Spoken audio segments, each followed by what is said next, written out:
I want to look at it like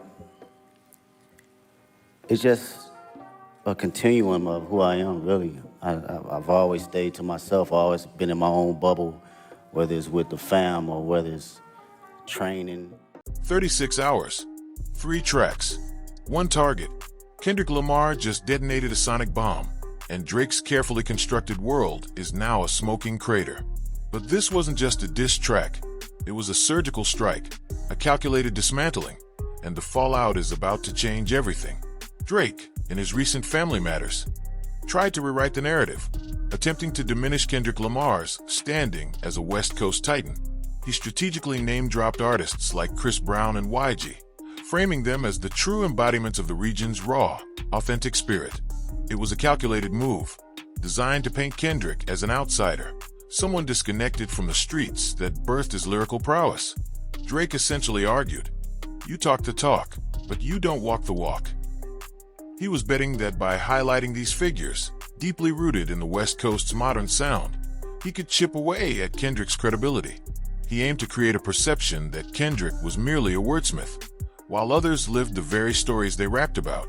However, this attempt to redefine West Coast authenticity was a critical misjudgment. Drake underestimated Kendrick's ability to not only counter his claims, but to weaponize them against him. He failed to anticipate that Kendrick would respond with a track that not only refuted his assertions, but also exposed the shallowness of his strategic ploy. This wasn't just about music. It was a battle for the very soul of West Coast hip-hop, and Drake had just fired the first shot in a war he was ill-prepared to fight. Kendrick's response was nothing short of a sonic earthquake. He didn't just reply. He retaliated with surgical precision, dropping "Not Like Us." The moment the track began, the air crackled with intent. It's really all in the music at that point. Mm-hmm. Yeah, because you can rock with that person. Right. And they give you a trash song and you be like, Yeah. I can't, I'm not inspired by it. So the record just has to be something that I can connect to. Why just a single word for every song? It just, and did it get hard when you start thinking like, damn? Oh, that's too something. Like, what am I, yeah, you know what I'm saying? Hey, if you can see that list was like Scrabble, man, trying to figure out what emotion captured the actual lyrics. The unmistakable production tag of DJ Mustard, a West Coast heavyweight and architect of countless chart-topping hits, resonated like a declaration of war. It wasn't just a beat. It was a defiant stamp of West Coast authenticity, a direct rebuttal to Drake's claims. But Kendrick wasn't finished.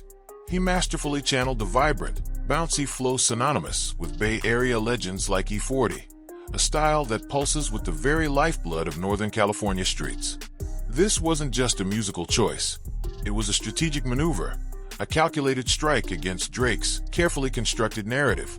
With every syllable, Kendrick reclaimed the West Coast sound, turning Drake's own weapon against him. He transformed Drake's attempt to delegitimize him into a showcase of his own versatility and deep connection to the region's diverse sonic landscape. It was a masterclass in musical jiu-jitsu, a moment where Kendrick seized control, leaving Drake reeling from the sheer force of the counterattack. The message was clear. You want West Coast? Kendrick would give him the West Coast, unfiltered and undeniable. But Kendrick didn't just rely on sonic warfare. He deployed a psychological tactic, a masterstroke of controlled chaos. He injected "Not Like Us" with a darkly humorous tone, a playful veneer that masked a series of razor-sharp accusations. Imagine a jester wielding a scalpel. That's the unsettling duality Kendrick presented. He wove punchlines and one-liners that were destined to become instant classics. Yet beneath the surface, a chilling narrative unfolded. He painted Drake as a figure shrouded in unsettling rumors, a creep with a history that raised serious questions. It wasn't just about throwing shade. It was about exposing a perceived darkness, a hidden side that contradicted Drake's carefully crafted public persona. Well, I think it was also because I made that a part of the show that was unpredictable. So at the time, I was legit, sometimes I would, do the first few bars and then switch it, or I would genuinely just freestyle with the auto-tune, so I think people started being like, oh, what's gonna be said tonight? The track's infectious, club-ready vibe served as a stark contrast to the disturbing allegations, creating a sense of unease. You're dancing to a banger, but the lyrics are whispering unsettling truths. Kendrick had weaponized humor, turning it into a tool for psychological dissection. He wasn't just dissing Drake. He was dissecting him, exposing his perceived flaws with a chilling mix of wit and accusation. The track became a twisted carnival where laughter and dread danced in a macabre tango, leaving listeners both entertained and deeply disturbed. Kendrick wasn't content with surface-level jabs. He went for the jugular, launching a calculated assault on Drake's very artistic foundation. He turned his attention to Certified Lover Boy, Drake's 2021 LP, a project that was supposed to solidify his romantic, suave persona. But in Kendrick's hands, it became a weapon, a testament to Drake's perceived hypocrisy. He didn't just criticize the album. He performed a lyrical autopsy, exposing its perceived flaws and twisting its themes into damning accusations. He flipped the album's title, rebranding himself as the Certified Boogeyman, a chilling counterpoint to Drake's lover boy image. It was a symbolic power move, a declaration that Drake's carefully constructed image was nothing more than a facade. Kendrick implied that the very core of Drake's artistic expression was tainted, a reflection of a deeper, more unsettling truth. He didn't just challenge Drake's music, he challenged his very identity, suggesting that the lover boy persona was a mask concealing something far more sinister. He meticulously dismantled Drake's attempts at crafting a romantic narrative, turning his perceived strengths into his greatest weaknesses. Well, yeah, like for the OGs, you know, like for Kano, for Ashley, for Scorch, like all those guys, like it's like, you know, to see them be able to continue this is an incredible feeling for me. And for the next wave, you know, like for Sims, Dave, I just think it's something that can assist.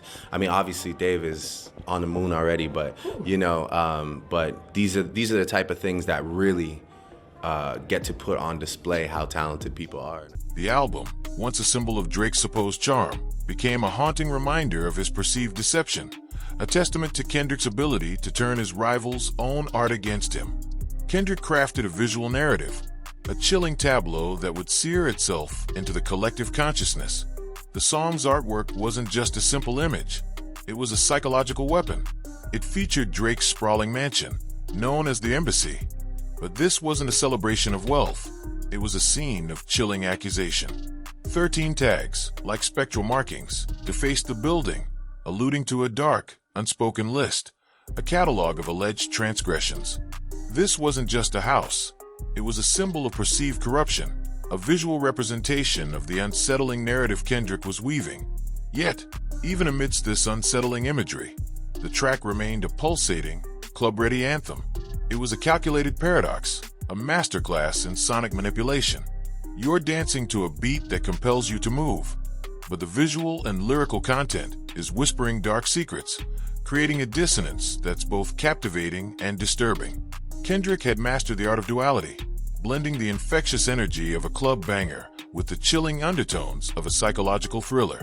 He was playing with fire, creating a track that was both a celebration and a condemnation, a testament to his ability to manipulate both sound and perception. It was a sonic Trojan horse, delivering a devastating message wrapped in an irresistible package. Kendrick wasn't finished exposing perceived cracks in Drake's carefully constructed facade just yet, though. He shifted his focus to the very foundations of hip-hop respect. It's just really just I want to look at it like it's just a continuum of who I am, really. I've always stayed to myself, always been in my own bubble, whether it's with the fam or whether it's training. How I process it all is just, I continue to do what I was doing 10 years ago, and that's like, be better in myself, better in the craft, and not look at his bright lights. Igniting a firestorm of accusations. He didn't just whisper about perceived slights. He roared, calling out Drake for alleged disrespect towards hip-hop royalty. Tupac's name echoed through the track, a sacred name in West Coast lore, now invoked as a symbol of Drake's perceived transgressions. It was a bold move, a direct challenge to Drake's standing within the culture. But Kendrick didn't stop there.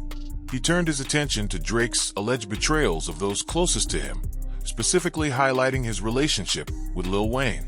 This wasn't just gossip, it was a public indictment, a suggestion that Drake had violated the very code of loyalty that defined hip-hop's inner circles.